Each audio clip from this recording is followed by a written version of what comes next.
What's up mga kapusa? Magandang araw sa inyo lahat. So yan, may pag-uusapan tayo ngayon.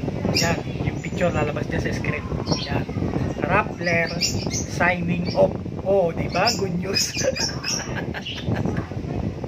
Oh, di ba Rappler? Yan, yan ang sinasabi sa inyo. Dapat ng mga nakaraan, ng mga pagbabalita ninyo, dapat hindi kayo nagiging bias. Oh, ngayon, di ba?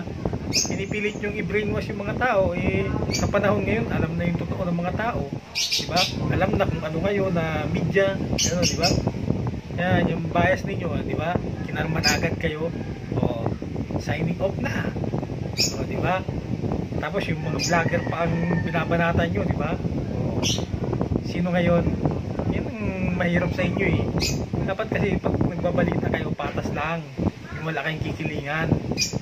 Kung ano yung totoo, yun lang yung ipaparating nyo, hindi yung dadagdagan nyo, pagbuwasan nyo para maging masama yung isang tao o yung gobyerno, di ba? Yan. Ay, sayang yung pagtitiwala sa inyo dati ng tao, ay ngayon nalaman na nabayas talaga kayo. Ay bye-bye na lang sa inyo, no? See you next time. Yan, kung tutuusin, mas okay pa mga vlogger eh, di ba? Yun talagang kung ano lang talaga yung nakita nila, yun yung talaga iba-vlog nila. Totoo, hindi sila nagdadagdag, o di ba? Yan, kaya yung mga ibang media na magbayas pa magbalita, mag-isip-isip din kayo.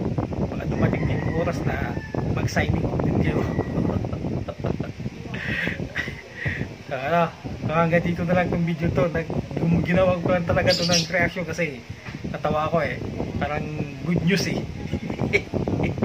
Good news sa atin, sa kanila bad news, di ba? Wala nang bias na media, nabawasan na. And meron pa palang bias na media, nabawasan lang, o, di ba? So ayun mga kapusa, anong masasabi nyo?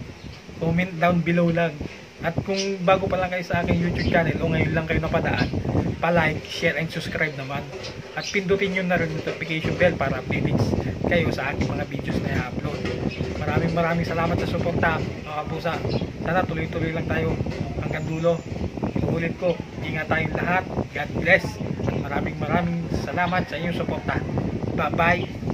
Peace.